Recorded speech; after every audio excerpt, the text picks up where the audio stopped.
महाराष्ट्रातील येथील सुप्रसिद्ध भाजीवाले बाबा खालूबाजा बशर खालूबाजा हे लोक आपल्या इथे वाजवायला आले आहेत. मोहरम ताज्या महाडमध्ये आलेले आहेत.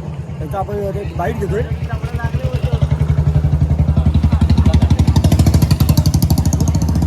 बरं, तुम्ही आज कोणत्या गावामधून वाजवायला आलात तिथे? आणि आज आपण काय वाजवण्यासाठी आलात? आणि आज किती वर्ष तुम्ही महाडमध्ये वाजवत आहे? आणि आज तुम्हाला महाडमध्ये येऊन कसं वाटलं? आणि आज तुम्ही किती जण पोरं घेऊन आलात? आणि आज तुम्हाला महाडमध्ये म्हणजे मोहरम वाजवत आहे त्याबद्दल काय 2 शब्द सांगू शकता का तुम्ही? मोहरम तुम्ही वाजवायला येतात, तुम्हाला त्याबद्दल काय वाटतं की बाबा आज आपण मोहरम वाजवायला आलो आणि एवढी लांबून तुम्ही आलात, म्हणजे एवढं वाकवली पांगारीमधून तुम्ही इथे महाडमध्ये वाजवायला आलात, तुम्हाला ह्याबद्दल म्हणजे काय वाटतं की बाबा आपण काय वाजवतोय? आज तुम्ही किती दिवस वाजवतोय?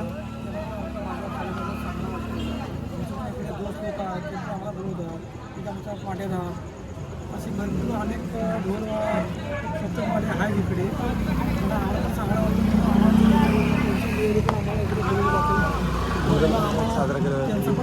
आता तुम्ही इथे आलात म्हणजे महाडमध्ये, तुम्हाला कोणत्या कोणत्या ग्रुपचा म्हणजे रायगड रत्नागिरी, तुम्ही रत्नागिरी जिल्ह्यामधून आलात आणि रायगड जिल्ह्यामध्ये तुम्हाला कोण कोण म्हणजे असे सपोर्ट करणारे कोण आहेत तुम्हाला? आपला एक पांड्याचा सनी, एक आबरा, विलास मोरे, हे सर्व आमचे म्हणजे इकडे जेवढे खालूबाजी आहेत तेवढे आम्हाला सपोर्ट करतात आणि आम्ही त्यांचे वेगळे चालतो. ते पुढे असलं तरी आम्ही मागून चालतो, आम्ही पुढे असलो तरी ते मागून येतात. म्हणजे आमची परंपरा चाललेला आहे. आमचा काय भेदभाव काय नसतो, पण आम्हाला ही एक पारंपरिक चालवायची असेल, लोक आपल्या बरोबर त्या हिशोबाने आपण येतो, आलेली येतो.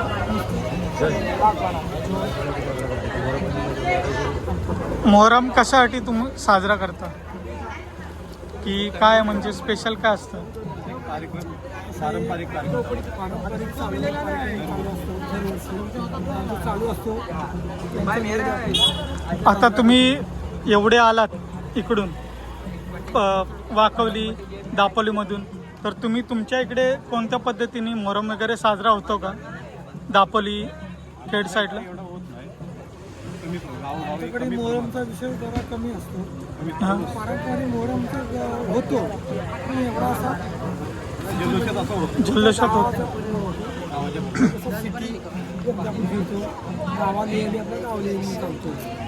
आणि तुमच्या इकडे तुम्ही जे वाजवता आणि त्याच्याही तुमच्या इकडचा जो फरक आहे आणि इकडचा फरक तुम्हाला काय जाणवतं का?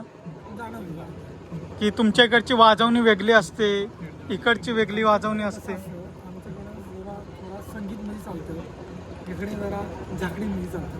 कसं इकडचा आणि तिकडचा वेगळा. हां, प्रत्येक गावाचा वेगळा नेम असतो, वेगळी पोरं आपली आहेत. आपला पांडेदा आहे, आता आम्ही इकडे पांडेदा लिहिली चालतो. आता आमच्याकडचा आबरा आम्ही अरुबाई या लिहिली आम्ही चालतो. आमच्याकडे जास्त करून भजत संगीत चालतं. आणि तुमच्या इकडे कसं माहिती आहे का, वेगळं वाजवणं असतं, संगीत ढोली वगैरे सगळं कोलीगीत वगैरे. आणि तुम्ही आज रायगड जिल्ह्यात आलात तर तुम्हाला काय म्हणजे असं वेगळं वाटतं की बाबा इकडे येऊन काय वाजवायचं, कसं वाजवायचं, आणि तुम्ही कोणत्या पद्धतीने आता वाजवणार आहात? कसं आम्ही रायगडमध्ये येतो वाजवायला, तर आमची पण मित्रमंडळी असते, त्यांच्यामुळे आम्हाला काय चुकीचं वाटत नाही. पाटेकर सवादचा खालूबाजी आहे, तर तो तुम्हाला काय सहकार्य करतात का की तुम्ही रत्नागिरी जिल्ह्यातून आलात आणि हे आमचे रायगडचे माझे भाऊबंद आहेत, तर ते तुम्हाला सहकार्य करतात का? ते आम्हाला आल्या आल्या पहिले हात मिळवतात, ते बदल आलात बसा पाणी घ्या, सगळी सोयबाणी करतात. नंतर आपण एकत्र बाजार तुमच्यामध्ये असे काय वाद वगैरे नाहीत ना? तर तेज पाटेकर तुमच्याशी एकच म्हणणं आहे आमचं की तुम्ही जे बोलतो म्हणजे तुम्ही ह्या लोकांना जेवढे आपल्या दापोलीमधून आलेत त्याला तुम्ही किती सहकार्य करता किंवा कोणत्या गोष्टी तुम्ही त्याला सांगता, त्याच्यामुळे तुम्ही काहीतरी बोलायला गेलं तर सगळे माझे भाऊ आहेत, भाऊ मंडळी आहेत की आपण कुठल्या गोष्टीचं म्हणजे भेदभाव आपल्या मनामध्ये नाही. पण हे जेवढे आहेत मंडळी जे आले ते त्यांना सहकार्य करणं हे माझं काम आहे आणि आजपर्यंत मी करत राहिलो. म्हणजे परत याच्या पुढं पण करत राहणार. जी मंडळी आहे त्यांना कुठला धक्काबुक्का काय कुठल्या गोष्टी असतील तर तिथं समर्थ जाणारा फक्त पांड्यापुरता उभा राहील एवढंच फक्त बोलू शकतो आणि थांबू शकतो. आता कोकणातील पारंपरिक म्हणजे जी कला टिकून लेझिम काठी वगैरे सर्व जे प्रोफेशनल वाजवणार आहेत दोघं जण तुम्ही समोर आहेत. समोर आहात. एक सवादचा कालूबाजा रायगड जिल्ह्यातील आणि एक प्रॉपर रत्नागिरी जिल्ह्यातील तुमचा बाबा खालूबाजा आहेत दोन्ही पण. तर तुम्ही एक मताने आता वाजवणार आहात का? हां, एक मताने म्हणजे आम्ही पहिलेच सांगितलं की सर माझे भावंड आहेत, भावच आहेत, एक प्रकारे माझ्या वडिलांसारखे पण आहेत. असा पण विषय नाही की मी त्यांना सर्वांना मिळून त्यांना पहिले पण सांगितलेलं आहे की आपण सर्वांना मिळून वाजवायला पाहिजे आणि लोकांना दाखवायला पाहिजे. आपली जी कला आहे आपली कला ती लोकांना दाखवून द्यायची की आपण आपल्या आपसामध्ये आपल्या कुठल्या गोष्टी झाल्या नाही पाहिजेत. आणि मी स्वतः समर्थ आहे की माझी लोक ही अशी करू शकत नाही आणि मी पण करू शकत नाही. किंवा माझा भाऊ असेल तरी पण मी स्वतः समोर तिथं उभा असला तरी कुठलाही पोरगा कुठलाही काही असेल किंवा गैर कुठला वापर होणार नाही हे मी जबाबदारी घेऊ शकतो. आणि आज बघा तुम्ही बौद्ध मुस्लिम सर्व समाजातली मराठा समाजातली सगळी मुलं तुम्ही एकोप्याने राहताय आणि एकत्र खालूबाजा वाजवताय. म्हणजे पूर्ण आपलं एक कोकणातील लोककला तुम्ही जोपासताय की लोकांपर्यंत सर्व धर्म समभाव की तुम्ही लोकांपर्यंत हे करताय. आज जर तुम्ही कोणत्याही जातीचे असू दे धर्माचे असू दे तुम्ही सगळे सण वगैरे कोणताही मोहरम असू दे मुस्लिम समाजाचा, गणपती असू दे, भीम जयंती असू दे, कोणतेही लग्न कार्य कोणत्याही समाजाचे असू दे तुम्ही एक मताने वाजवता. फक्त आपली कला लोकांना दाखवायची आहे आणि लोकांना पर्यंत पोचवायची आहे हे आमचं काम आहे. लोकांना काय 100% हां, आणि आम्हाला करणं हे भागच आहे. कारण लोक बोलणारे भरपूर असतात पण आम्हाला जी कला आहे आमची ती आम्हाला दाखवणार आणि 100% आम्ही दाखवणार. नियोजन आम्ही नियोजन करा. आणि त्याच्यामध्ये आहे ना तुम्ही म्हणजे जे खालूबाजा वाजवता त्यामध्ये सुरुवात कशापासून करता की म्हणजे अशा वेगवेगळ्या काठी वगैरे ठेके वगैरे असतात. प्रत्येकाचे जो रिदम असतो. आता तुम्ही आता मी तुम्हाला विचारतो की तुम्ही पहिली सुरुवात आपण राजधानी रायगड पासून करू की राजधानी रायगड मधले आपले एक नामवंत कलाकार तेजस पाटेकर पांड्या त्याची ओळख चांगली आहे. तर तेजस पाटेकर तुम्ही सुरुवात कशापासून करता की कोणत्या कोणत्या काठ्या वाजवता तुम्ही खालूबाजा जेव्हा तुम्ही म्हणजे मोहरम वाजवता, गणपतीमध्ये कुठे गेलात, लग्नाला वगैरे, भीम जयंती वगैरे असं म्हणजे त्यामध्ये तुमची कोणती कोणती काठी वाजवता तुम्ही? प्रत्येकाची रीत आहे, प्रत्येकाची काठी आहे. जे बाशाला बाहेर वाजवतील ते मी नाही वाजवू शकत, हां जे मी वाजवून ते बाशाला बाहेर नाही वाजवू शकत. कारण प्रत्येकाची काठीचे वेगळे म्हणजे प्रत्येक गावामध्ये वेगवेगळं असतं. मॉमेडन शादी असली त्याचा रिदम काय असतो हे रायगडमध्ये प्रत्येकाला माहिती आहे. जशी 10 किलोमीटर भाषा बदलू तो प्रत्येकाला माहिती आहे की बाबा शादीच्या टायमाला काय वाजवायचं, बाबा मोहरमाच्या टायमाला काय वाजवायचं, बाबा आपण गणपती वाजवतो गणपतीच्या टायमाला जे आपल्याकडे जे असतं जे रेग्युलर चालतं ते 100% आपण चालवत राहिलोच. पण जे माझं पण असं बाजेवाल्यांना माझं म्हणणं आहे की जो आपलं खालूबाजी आहे तो खालूबाजी दाखवा. बरं साहेब आमचं तुमच्यावरती याच्यावरती एक म्हणणं आहे की तुम्ही जर युथ म्हणजे नवीन पिढीसाठी तुम्ही काय करता आणि काय वाजू शकता याच्यावर तुमचं काय म्हणणं असेल? आता माझं त्याचं म्हणणं नाही. आता प्रत्येकाची म्हणजे प्रत्येकाचं वजन आहे. आता प्रत्येकाचा तो कला दाखवतो. आपण त्याच्यामध्ये बोलू शकत नाही. आणि समोरची जी व्यक्ती आहे समोरच्या व्यक्तीने जो बारीक आहे का काय आता ते आपल्यापेक्षा वरचढ झाले. पण त्यांना पण समजा पाहिजे की बाबा आपण समोरचा माणूस कोण आहे कोण नाही. पण तुम्हाला इथे रिस्पेक्ट भेटते का की बाबा कोण मोठा आहे कोण छोटा आहे याच्यातलं काही का भेदभाव होत नाही का? नाही भेदभाव. तर त्याच्यामुळं कसं माहिती आहे काय आपले प्रत्येक बाजेवाल्याने संयम पाळला पाहिजे. संयम पाळल्याशिवाय कुठल्या गोष्टी पुढे होत नाही.